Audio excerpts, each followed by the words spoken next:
우리 오늘도 십자가를 통해 우리에게 주시는 하나님의 능력을 체험하는 복된 예배가 되시기를 주님의 이름으로 축복합니다. 어느 종교나 그 종교적 상징들이 있습니다. 이 종교적 상징들에는 그것만 딱 봐도 이건 어느 종교구나 알 수 있는 이제 그런 의미들이 있는데요. 다윗의 별이라고 하는 이 삼각형 두 개를 겹쳐놓은 것 같은 이 상징은 일반적으로 유대교의 상징이고 이스라엘 국기의 한중간에 들어가 있습니다. 또 초생달같이 생긴 적신월이라고 하는데요. 이 별과 달의 그림은 이슬람교의 상징이기도 합니다. 또 우리나라 불교에서 인도 불교의 영향을 받은 우리나라 불교는 전 세계가 공통적으로 쓰는 불교의 상징보다는 이 만자가 더 불교의 상징으로 사람들이 이해하죠. 그래서 이것은 비단 불교만이 아니라 무속 종교인들도 이것을 자신들의 상징으로 사용하는 경우들도 많이 있습니다. 그 중에 우리 대표적으로 한번 이슬람 상징을 사용하는 그 국가들이 있습니다. 이슬람 국가들에는 아예 자신들의 국기에 이것을 아주 노골적으로 상징들을 쓰지요. 그 중에 가장 대표적인 나라가 바로 이 초록색 바탕을 둔 국기의 나라입니다. 여러분, 이 초록색 바탕에 알 수 없는 글자가 쓰여져 있고 밑에 큰 칼 같은 게 있는 이 국기가 어느 나라 국기인지 혹시 아시겠어요? 대단하시네. 사우디아라비아의 국기입니다. 소양교회 수준이 이 정도면. 네. 이게 사우디아라비아 국기입니다. 여기에 쓰여져 있는 그 글귀가 저게 내용이 뭐냐 하면 아랍어인데요. 알라 이외에 다른 신은 없으며 무함마드는 그의 사도다라고 하는 의미의 말입니다. 그러니까 국기에 아예 문장을 써놨어요. 대단하죠? 그리고 저 초록색은 이 무슬림들이 인정하는 풍요와 이 다스림의 상징이기 때문에 많은 이슬람 소속의 아프리카 국가들에게는 초록색 바탕의 국기들이 상당히 많습니다. 그 다 의미가 있죠. 그리고 밑에 있는 그 국기들에는 공통적으로 초생달 그림이 들어가 있는, 그래서 이제 무슬림들이 많이 사는 국가라고 우리가 볼 수 있는데요. 이쪽부터 터키, 튀니지, 알제리, 파키스탄, 말레이시아의 국기들입니다. 좀 비슷비슷하게 생겼죠. 이것이 이 터키에 있던 오스만 투르크 대제 시대 때에 이러한 영향을 받고 오스만 투르크의 그 지배를 받았던 국가들이 바로 이러한 비슷한 문양의 국기를 만들었다라고 하는 것이 오늘날 역사적인 그 배경의 정설이기도 합니다. 그러니까 이런 종교성을 그대로 국기에다가 넣어놓은 나라들이 세상에 제법 많이 있습니다. 상징인 것이죠. 그런 반면 우리 기독교는 누가 뭐라 해도 기독교의 대표적 상징엔 십자가가 있습니다. 그리고 교회에도 어느 교회나 물론 우리는 십자가 자체를 믿지는 않습니다. 우리는 십자가를 숭배하거나 십자가를 숭상하는 사람들은 아닙니다. 그러나 십자가는 우리의 믿음의 고백의 상징이며 또 우리 교회가 함께 하나님 앞에 감사와 영광을 돌려드리는 하나님 능력의 상징이라고 하는 거예요.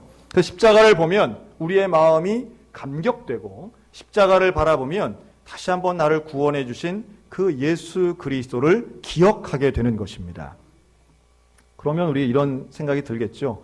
그러면 이 십자가를 상징으로 하는 국기는 없나? 많지요. 십자가가 들어간 국기가 사실은 가장 많습니다. 그리고 기독교를 이렇게 표방하고 아예 전도하며 선교하며 세워진 국가들이 상당히 많지요. 대표적으로는 지금 여러분 보시는 나라들 중에 아마 아는 나라도 있고 모르는 나라도 있겠는데요. 여러 개의 변화된 십자가가 어울려져서 만든 유니언잭이라고 그러죠. 영국 국기가 있고요. 또 그리스, 스위스 국기, 또 아랫줄에 있는 덴마크, 노르웨이, 아이슬란드, 핀란드, 그리고 조지아 공화국까지 사실은 색깔은 다양하게 있고 조금씩 달라 보이긴 하지만 거의 비슷한 형태의 십자가들이 들어가 있는 것을 보게 됩니다. 이들은 왜 이렇게 같은 형태의 같은 비율의 십자가를 가지게 되었는가라고 하면 가장 먼저 만든 게 일반적으로 가로 길이가 조금 다른 덴마크 국기를 사실은 효시로 꼽습니다. 빨간 바탕에 흰색, 가로가 더 긴 국기가 바로 덴마크 국기인데요. 1219년에 만든 이 국기는 십자군 전쟁에 나갔던 덴마크 국민들이 십자군 전쟁에 승리하기를 위해서 전쟁하다가 막 전세가 불리하게 될 때에 기도했다고 그러죠. 그리고 기도하는 가운데 하늘로부터 떨어진 것이 저 국기랍니다. 상당히 좀 전설 같은 이야기인데, 그래서 이 국기의 이름이 단네브로라고 하는 이름의 국기입니다. 우리나라는 태극기라고 하죠. 단네브로는 말 그대로 덴마크인들의 힘이란 뜻인데요. 그래서 이 국기를 볼 때마다 우리를 도우시는 하나님의 은혜, 또 십자가로 상징되는 그리스도의 능력, 그리스도만이 우리를 다스리시고 우리를 인도하신다라고 하는 것을 이 덴마크부터 시작해서 다른 북유럽 국가들이 거의 비슷한 형태의 국기를 가지게 됩니다. 자, 이쯤 되면 우리가 한번 이렇게 생각해 볼 수 있습니다. 종교를 상징으로 하는 국기들에 쓰는 그런 나라들의 공통점이 뭐가 있을까요? 아마도 이런 북유럽 국가들은 요즘은 우리 대한민국이 생각하는 가장 이상적인 나라들이 아닐까 생각이 듭니다. 물론 이 나라에도 문제가 있고 테러도 있고 범죄도 있지만 그럼에도 불구하고 청빈하고 민주주의가 잘 발달하고 복지가 합리적으로 이루어지고 또 국민들의 삶의 질, 행복지수가 상당히 높은 국가라는 걸 알 수 있는데요. 그러한 좋은 제도와 또한 국민성의 기본 바탕에 바로 크리스찬이티, 우리 기독교 정신이 있다는 것을 부정할 수 없는 것이지요. 반면 이슬람의 상징을 쓴 국기들마다 보면 하나같이 여성, 장애인, 어린이의 인권이 존중받지 못하고 거기에는 민주주의가 뿌리내리기 어려운 독재나 봉건주의의 토양이 있음을 우리는 부정할 수 없습니다. 물론 국기 하나 가지고 그 국가가 이렇다 저렇다 말하기는 어렵겠지만 국기에 새길 정도로 우리는 기독교 국가입니다. 우리는 이런 종교의 국가입니다 라고 할 때는 그 나라마다 있는 고유한 영향력이 있다라고 하는 거죠. 상징의 힘입니다. 그럼 우리 기독교의 십자가는 처음부터 상징이었느냐? 이제 그렇진 않아요. 초대교회에는 다른 상징들이 사실은 더 먼저 쓰였습니다. 초대교회 때 잘 많이 쓰였던 상징들에는 이런 모자이크 조각들을 통해서 알 수 있는데요.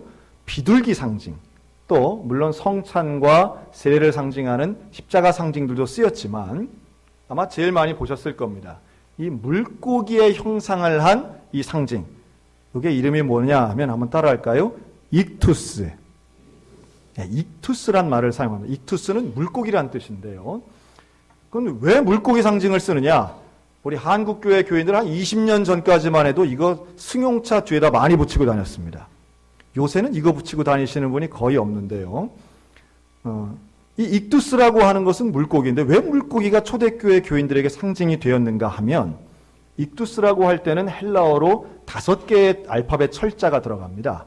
그런데 이 알파벳 철자 5개가 각각 의미하는 게 있는데 첫 번째는 예수입니다. 두 번째는 그리스도고요. 세 번째는 데오스, 하나님입니다. 네 번째는 피오스, 아들이고요. 다섯 번째는 소테리우스, 구세주라는 의미가 있습니다. 이 단어의 맨 앞 글자, 앞 철자를 쭉 이어서 붙이니까 익투스, 물고기가 되는 거예요. 그러니까 이게 뭐냐 하면 좀 비밀리에 만든 우리끼리 아는 암호 같은 조어법으로 이 물고기라고 하면 예수 그리스도는 하나님의 아들이고 구세주다라고 하는 의미가 이 상징 안에 담겨 있기 때문에 제자들끼리는 물고기 표시를 보이거나 물고기에 대해서 이야기하면, 익투스에 대해서 이야기하면 이 사람은 예수 믿는 사람이구나, 이 사람은 예수 그리스도를 구세주로 고백하는 우리 교회의 일원이구나, 이거를 알았던 거예요. 의미 다 아셨지요? 네, 아시고 있던 거를 제가 지금 확인해 드리는 겁니다. 다 알고 차에다 붙이고 다녔잖아요. 제 기억에는 스텔라, 소나타 이런 차들이 많이 붙였던 것 같습니다. 왜 이렇게 했을까요? 왜 암호 같은 말을 썼을까요? 초대교회 교인들에게는 이 십자가라고 하는 그 개념은 그렇게 고상하거나 아름답지 않았기 때문입니다. 십자가는 당시에는 사형의 도구였던 거죠. 십자가는 예수님을 죽게 만들었을 뿐만 아니라 당시에는 죄를 지은 사람을 매달아서 죽는 사형의 틀이었습니다. 그래서 초대교회 교인들에게 십자가라고 하는 것은 예수님이 죽은 가슴 아픈 장소임과 동시에 생각하기 싫은 끔찍한 처형의 장소. 그래서 이것이 처음에는 쉽게 상징화되기 어려운 면이 있었던 거예요.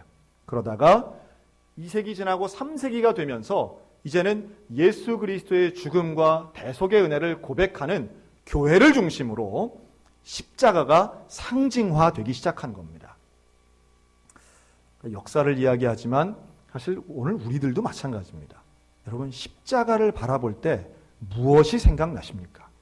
십자가를 바라볼 때에 초대교회 교인들은 목숨 걸고 예수를 믿었고 나도 죽을 수 있다. 이거를 그냥 뗄래야 뗄 수 없는 생각이었고요. 오늘 우리들에게 과연 이 십자가는 죽음, 생명, 구원과 같은 그 예수 그리스도의 본질적인 의미 기억나시기를 주님의 이름으로 축원합니다.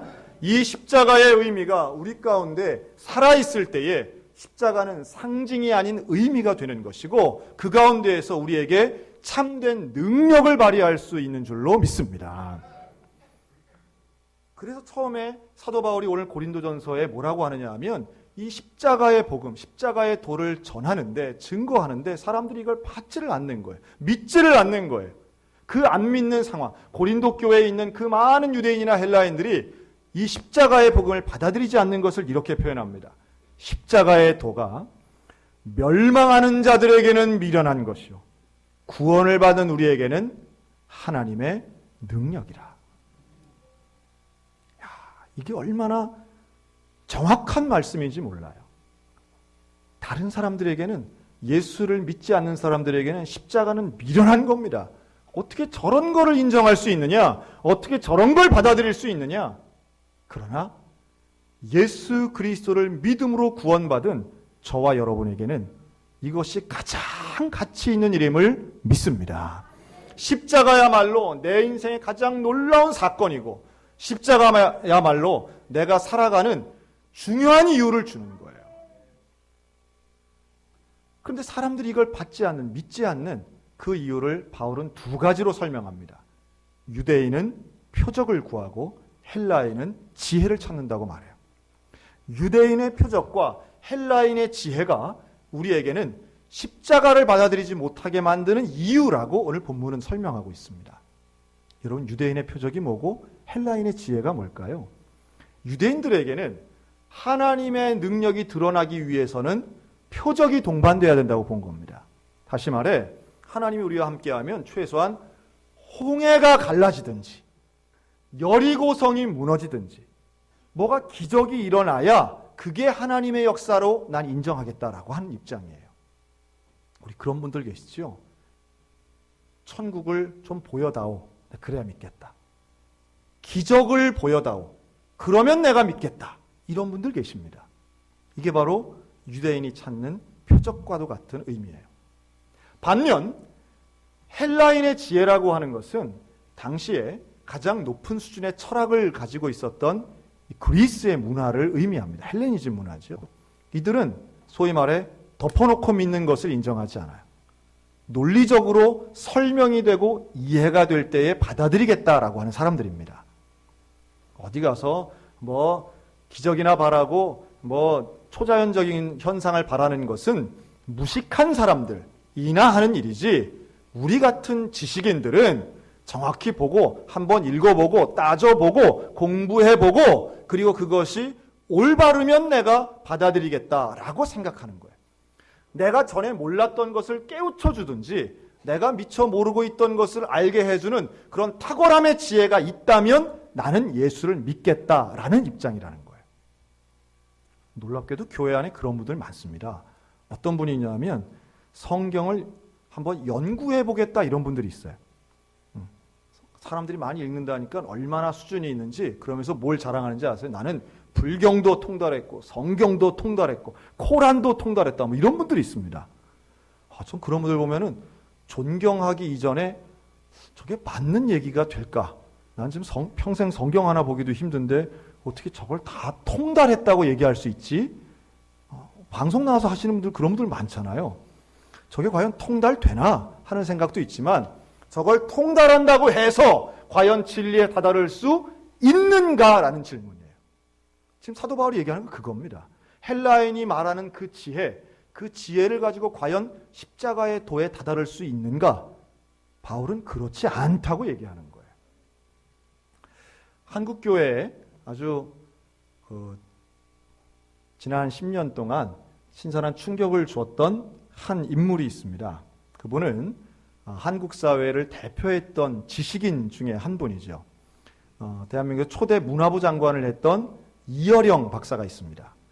이분은 한국인들 누구나 인정할 만한 아주 탁월한 지식, 지금은 이제 80이 넘으신 분이지만 이분이 20년 전에 디지로그라는 책을 썼습니다. 20년 전에 이미 앞으로 올 인공지능, AI에 대해서 예견하고 말씀한 정말 탁월한 석학이 바로 이 이어령 박사입니다. 근데 이분은 젊은 시절에 80년대죠. 그때만 해도 정말 교회나 종교에 대해서 비하하고 비판하는 날카로운 글들 정말 많이 쓰신 분입니다. 이분이 했던 이야기들 중에 참 유명한 얘기들 많습니다. 지성이는 울지 않는다. 이런 거 있습니다. 감동받지 않는다는 거예요. 자기는 웬만하면 감동이나 감탄하지 않는다는 겁니다. 왜? 다 아니까. 어떤 탁월함으로 나를 감동시키는 일은 거의 불가능하다 할 정도로 이분의 글은 늘 정확하고 날카롭고 또 다른 사람들을 압도할 만한 지적 능력을 갖고 계신 분이었습니다. 근데 이분에게는 이제 딸이 있었는데 아마 다들 아시는 이야기일 거예요. 근데 그 딸도 역시 공부를 잘했던 거죠. 이화여대 영문과를 나와서 미국으로 이제 이민을 가고요. 미국에 가서 로스쿨을 나와서 검사가 되고 이 캘리포니아주의 부장검사가 됩니다. 한국을 대표하는 아주 지적인 여성의 이미지가 가득했죠. 그 이름이 이제 이민아 집사였죠. 그런데 이분에게 이제 문제가 오는 거죠. 그래서 세 가지 문제가 오는데 첫째는 남편과의 이혼이고요. 두 번째는 본인이 암이 생긴 겁니다. 그리고 세 번째는 아들 2명에게 문제가 생긴 거예요. 그래서 큰아들은 병으로 죽고 둘째 아들은 장애를 가지게 됩니다. 그러니까 한꺼번에 몰려오는 감당하기 어려운 고난 앞에 이 아버지 이어령 박사는 그저 사랑하는 딸의 아픔을 지켜볼 수밖에 없는 것이 참 힘들었다고 그래요. 그런데 딸과 함께 생활을 할 때에 뭘 발견했느냐 하면 이 딸이 교회를 가더래요. 새벽 기도를 가더래요. 남들 다 부러워하는 직장 다 사표내고 아픈 아들에게 올인하면서 하나님 앞에 매달리는 딸을 보게 되는 겁니다. 그런데 그때에 그 딸의 얼굴이 어둡거나 찌든 얼굴이 아니라 예배드리러 가고 예배드리고 오면 항상 밝고 항상 기쁘고 그 이전에 건강할 때 볼 수 없었던 감사, 그 이전에 출세할 때 볼 수 없었던 기쁨이 넘치는 모습을 이 아버지가 가까운 거리에서 보게 됩니다. 신기하다. 참 불쌍한데 저렇게라도 해야 살아갈 수 있겠지라고 생각했다는 거예요. 그런데 그 딸이 이야기합니다. 아빠, 내게 소원이 하나 있어요. 그래, 네 소원이 뭐냐? 병 낫는 거냐? 가정이 회복되는 거냐? 그때 이 딸이 하는 이야기는, 이 불쌍한 내 딸이 하는 이야기가 내 소원은 오직 하나뿐인데 아빠가 예수 믿고 구원받는 거예요. 아빠가 교회 가서 세례받는 것이 내 소원입니다. 그때 이 이어령 박사가 죽어가는 내 딸의 소원이라는데 그거 못 들어주겠나라는 생각이 들었다는 거예요. 내가 그렇게 비판하고 내가 그렇게 욕하고 아직도 이해 안 되고 받아들이긴 어렵지만 그래도 내 딸이 원하는데 그거 하나 못 들어주겠나. 그러면서 그래도 세례받기 전에 준비는 해야지 하고 교회를 나갔다는 거예요. 나가서 예배를 드리고요. 말씀을 보고요. 하나님께 기도했답니다. 하나님, 내 딸 좀 살려주세요. 계시다면. 하나님, 이렇게 많은 사람이 기도하는데 만약 하나님 계시다면 내 손자 살려주세요. 결국은 할아버지지요. 결국은 아버지입니다. 아무리 똑똑하고 아무리 자기 원칙이 강해도 결국은 아버지고 할아버지일 수밖에 없는 인간의 한계가 있는 거죠. 그리고 2007년도에 세례를 받게 됩니다.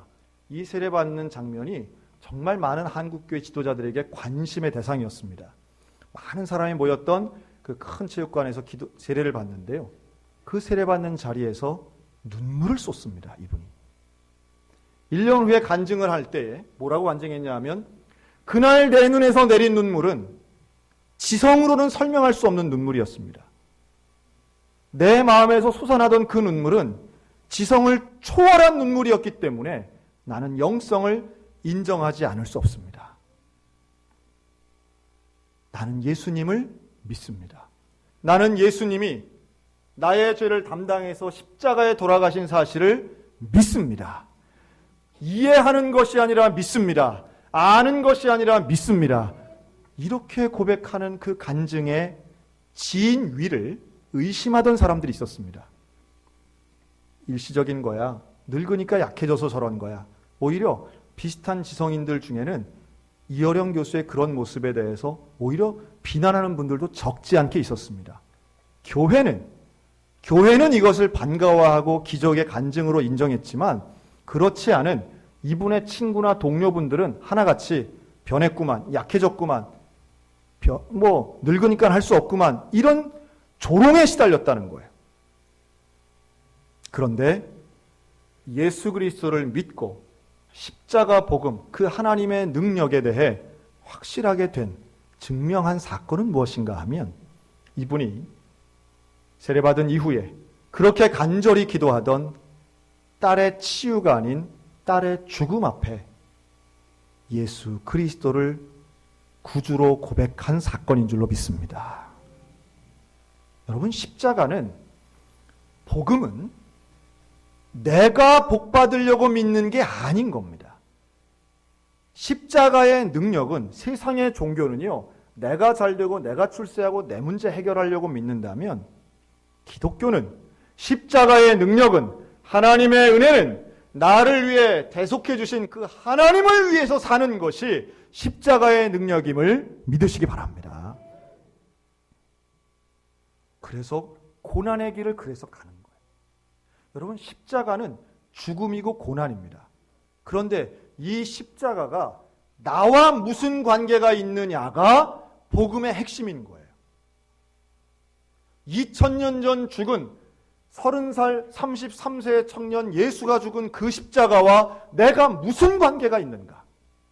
여러분, 이것이 믿어지는 게 기적인 줄로 믿습니다. 이거는 논리가 아니에요. 논리일 수 없어요. 어떻게 그 죽음과 나의 구원이 연결될 수 있겠습니까?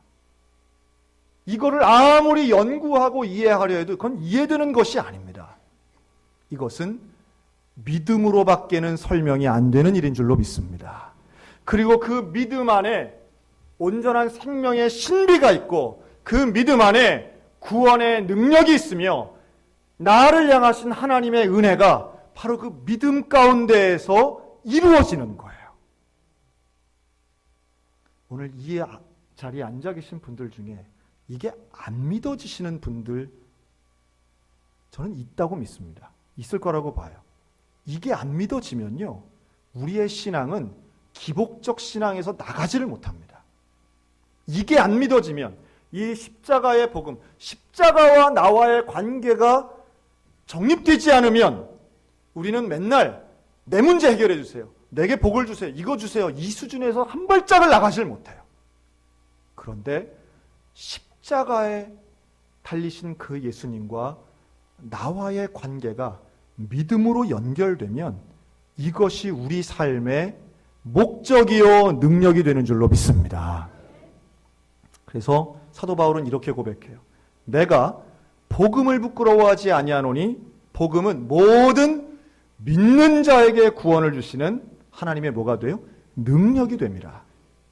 믿는 자에게 하나님이 능력을 주시는데 우리 뭘 믿는 겁니까? 복음을 믿는 것이고 십자가를 통한 예수 그리스도의 구원을 믿는 거예요. 그 보혈을 믿는 은혜가 있으시기를 주님의 이름으로 축원합니다. 그래서 십자가는 하나님의 능력입니다. 그 십자가를 바라볼 때 하나님의 능력을 우리는 체험할 수 있어야 됩니다. 하나님의 은혜가 우리의 심령을 때리고 우리의 마음을 때려서 나를 위한 삶이 아닌 주를 위한 삶의 자리로 십자가 앞으로 나아가는 저와 여러분들 되시기를 바랍니다. 교회마다 십자가가 있는 게 바로 그런 거예요. 이 십자가를 보고 잊지 말라는 거예요. 내 중심의 삶에서 그리스도 중심의 삶으로 살라고, 그리고 그렇게 살 수 있다고 십자가는 우리에게 가르쳐주고 있는 겁니다. 내가 저기에 달려 죽어야 되는데 예수님이 죽으셨어요. 그러니 나는 어떤 존재입니까? 하나님의 생명값을 주고 산 존재입니다. 나는 그래서 하나님 말씀대로 하나님의 진리대로 살아가야 될 존재들이라는 거예요. 사도행전 20장 24절 우리 다 같이 한번 읽어보겠습니다. 내가 달려갈 길과 시작. 내가 달려갈 길과 주 예수께 받은 사명 곧 하나님의 은혜의 복음을 증언하는 일을 마치려 하면은 나의 생명조차 조금도 귀한 것으로 여기지 아니하노라. 아멘. 여러분 십자가 복음을 경험하면 사명이 있게 될 줄로 믿습니다. 내가 살아가야 할 목적과 방향이 그때야 비로소 명확해지고 분명해지는 거예요. 생명조차 아깝지 않은 그 귀한 삶의 목적은 오직 십자가에서만 발견되는 줄로 믿습니다. 세상의 가치 따라가지 않을 수 있는 것, 돈이나 명예나 그거 다 중요하지만 그것 따라가지 않고 진짜 따라갈 수 있는 것은 십자가에서만 가능하다는 거예요. 이게 없으니까, 이 체험이 없으니까, 십자가의 가치를 잘 모르니까 우리는 세상의 가치 따라가는 것이고 세상의 시류 따라가는 거예요. 하나님 오늘도 우리에게 말씀합니다. 세상의 미련한 자들에게는 이게 멸망하는 것처럼 보일지 모르겠지만 우리들에게는, 믿는 우리에게는 십자가의 복음이야말로 하나님의 능력입니다. 여러분 그 하나님의 능력을 사모하셨으면 좋겠어요. 그 하나님의 능력은 저와 여러분 그리고 우리 앞날 가운데 항상 함께 하실 줄로 믿습니다. 어제 우리 대한민국에 아주 그 중요한 사건 하나가 있었습니다. 아마 뉴스 보셔서 아셨을 거예요. 어제 전국에서 치러진 구급 공무원 시험이 있었던 날입니다. 어제 전국에서 최다 인원 17만 2천 명이 구급 공무원 시험을 봤습니다. 어제 춘천도 난리 났었어요. 학교마다 그냥 그 수험생들이 바글바글 했습니다. 지금 갈수록 하여튼 제일 좋은 고용주라고 그러죠. 정부가. 가장 공정한 시험이라고 그러더라고요. 공무원 시험이. 어쨌든 여기 시험에 지금 너무 많은 청년들이 여기에 매달리고 있습니다. 저도 어제 기도 많이 했습니다. 분명히 우리 소양교회도 청년들 또 우리의 자녀들이 이 시험 많이 보고 있을 텐데 하나님 도우시고 인도해달라고. 그런데요. 괄호 안에 든 숫자 있죠. 1.8%. 이게 뭘까요? 이게 합격률입니다. 1.8%. 1년이면 이게 구급 공무원만 이렇고요. 1년이면 우리 대한민국 사람 160만 명이 지금 공무원 시험 보고 있습니다. 지금 춘천 인구가 얼마인데 그 사람 다 지금 여기에 매달려 있어요. 젊은이들이 그냥 다 여기에 매달려 있다고 해도 25살에서 35살 사이에 지금 이거 매달린 사람들이 얼마나 많은지 몰라요. 참 안타깝죠. 문제가 해결돼야 됩니다. 1.8% 또 들어가면 참 어려운 길인데 여러분 들어가면 꽃밭길에 행복만 있을까요? 아니면 들어가면 또 다른 어려움이 있을까요? 우리 안 해봐도 다 알잖아요. 어쨌든 그래도 시험 보는 우리 청년들 위해서 제가 기도하는데 중요한 건 이 시험 전날 금요일 날 우리 교회에서 뭐가 있었냐 하면 바로 기독 선교인 연합예배를 드렸습니다. 여기에 누구누구들이 오셨냐 하면 강원도청, 춘천시청, 강원일보, 한림대학교, 또 기후변화연구소 이런 직원들이 오셨어요. 그러니까 공무원들이 또 오셨어요. 오셔가지고 함께 예배를 드렸습니다. 제가 하여튼 처음 본 분들도 많지만 제가 그래서 참 공무원 되신 거 축하드린다고. 한참 된 얘기지만 축하드린다. 그런데 여러분 이분들이 모여서 무슨 기도했을 것 같습니까? 이분들이 모여서 기도한 건 하나밖에 없어요. 하나님! 도청이 하나님의 나라가 되게 할 주옵소서. 공무원들이 하나님의 복음을 받아들이는데 나를 사용하여 주시옵소서.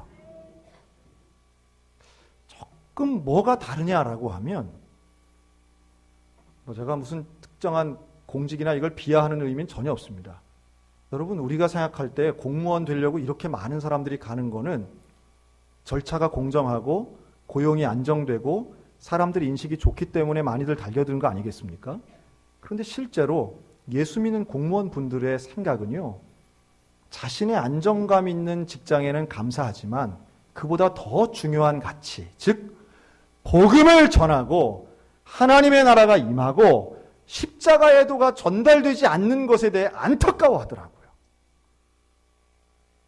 우리의 삶의 진정한 목적이 어디에 있는가? 어떤 직장이나 직업이나 생계는 물론 중요하지만 그 너머에 있는 삶의 사명은 십자가에서만 발견될 수 있는 줄로 믿으시기 바랍니다. 우리는 다양한 이유로 여기 혹시 와 계실지 모르겠습니다. 교회에 오면 혹여 내 인생의 문제가 해결될까? 여러분, 해결되는 문제는 단 하나밖에 없습니다. 하나님이 우리에게 약속하신 인생의 문제는 단 하나예요. 단 하나는 100% 해결됩니다. 뭐가 해결되느냐? 구원의 문제는 해결될 줄로 믿습니다. 그런데 나머지는요, 될 수도 있고 안 될 수도 있어요. 그럼 열심히 기도하면 그 어려운 시험이 될 수도 있고 안 될 수도 있습니다. 좀 야속하지요? 열심히 신앙생활하면 건강해질 수도 있고 아닐 수도 있습니다. 그러나 명확하게 주님이 약속하시고 말씀하신 것은 예수 그리스도를 믿으면 구원받고 영생받을 줄로 믿습니다. 이것이 약속되어 있는 것이고 왜 그것을 약속하셨느냐 하면 그것이 가장 중요한 일이기 때문에 그렇습니다. 그리고 이 문제가 해결되면 구원의 영생의 십자가 복음으로 내가 변화되면 그러면 인생이 근본적으로 변화될 줄로 믿으시기 바랍니다. 그게 우리가 예수 믿는 이유입니다. 그게 바로 십자가가 상징하는 복음입니다. 그 십자가의 복음을 붙잡는 우리 소양교회가 되었으면 좋겠습니다. 그리고 이 십자가의 복음이 아직도 믿어지지 않고 체험되지 않고 아직도 내게 와닿지 않는 분들이 있다면 오늘 제가 권면합니다. 내일부터 우리 교회가 5일간 특별 새벽 기도회를 합니다. 자, 특별 새벽 기도회는 새벽 몇 시에 할까요? 몇 시? 5시. 자, 옆 사람 보고 내일 아침 5시랍니다. 이게 웬일입니까? 이게 웬일이에요? 5시에 여러분 깨보신 적 있으십니까? 5시에 뭘 해보신 적 있어요? 여러분, 5시는요, 웬만한 중요한 일 아니면 일어나지지 않는 시간입니다. 5시에 여기 오려면 4시 반엔 일어나야 되잖아요. 그 웬만큼 중요한 일이 아니면 사실 일어나지 못하는데 단 5일입니다. 5일 동안 우리가 특별 새벽 기도회를 해요. 자, 교회는 평소에도 새벽 기도회가 5시에 있어요? 없어요? 있습니다. 1년 내내 있습니다. 저는 1년 내내 하고 있습니다. 근데 왜 특별 새벽 기도회를 할까요? 누구를 위해서 할까요, 이게? 자, 옆 사람 보고 당신과 나를 위해서 합니다. 특히나 이런 분들 계시죠? 나는 절대 새벽에 못 일어납니다 하시는 분들이 있어요. 또 이런 분들이 있어요. 나는 새벽 예배 나오면 하루 종일 멍해서 아무 일도 못합니다. 나는 이틀, 3일 나오면 반드시 몸살이 걸립니다. 뭐 이런 분들 있잖아요. 나가서 조느니 차라리 그 맑은 정신에 저녁에 따로 기도하는 게 낫겠습니다. 이런 분들. 이런 분들이 특별 새벽 기도의 주인공들입니다.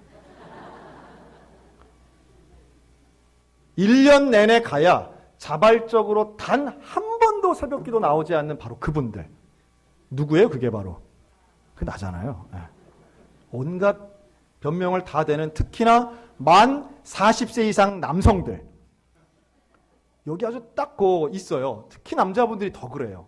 새벽에 나가면 나는 체질이 그게 아니야. 난 새벽 체질이 아니야. 난 차라리 밤이나 뭐 이런 분들. 그리고 직장에 가서 온전히 못해. 이런 분들이 있어요. 다 맞는 얘기입니다. 직장이 참 중요하고 일상이 참 중요합니다. 하루의 일과를 정상적으로 하는 건 참 중요한데요. 이걸 잘 하기 위해서, 제대로 온전히 하기 위해서, 엉뚱한 데 바라보지 않고 온전한 데 바라보기 위해서 우리 5일을 하나님 앞에 한번 드려보자는 거예요. 이 고난주간에 한번 드려보자는 말씀이에요. 제가 다른 분들은 잘 안 봅니다. 저는 일단은 장로님들만 먼저 봅니다. 제가 다른 분들은 강요하지 않겠습니다만 우리 장로님들은 제가 좀 강요합니다. 장로님들은 제가 좀 강요하고요. 장로님들 나오시라고 말하는 제 자체도 지금 되게 좀 안타깝습니다. 안타까운데 나오셔야 됩니다. 나오셔서 가능하시면 우리 장로님들 맨 앞줄에 좀 앉으셨으면 좋겠어요. 맨 앞줄에 앉으시고 나머지 분들은 열심히 오셔서 우리 이번 5일 동안 하나님 앞에 정말 십자가 앞에 주님 만나는 역사가 일어나시기를 주님의 이름으로 축원합니다. 다들 어렵다 말은 하잖아요. 여러분 어렵다 말하는 그 마음으로 아침에 일어나서 나오셨으면 좋겠어요. 하나님 분명히 살아계십니다. 하나님 분명히 역사하십니다. 하나님이 인도하시고 우리를 붙잡아 주십니다. 십자가의 복음을 믿는 마음으로 우리 함께 나와 우리의 인생 가운데 주님이 약속하신 하나님의 능력을 경험하는 저와 여러분들 이번 고난주간 되시기를 주님의 이름으로 축원합니다. 아멘. 기도하겠습니다.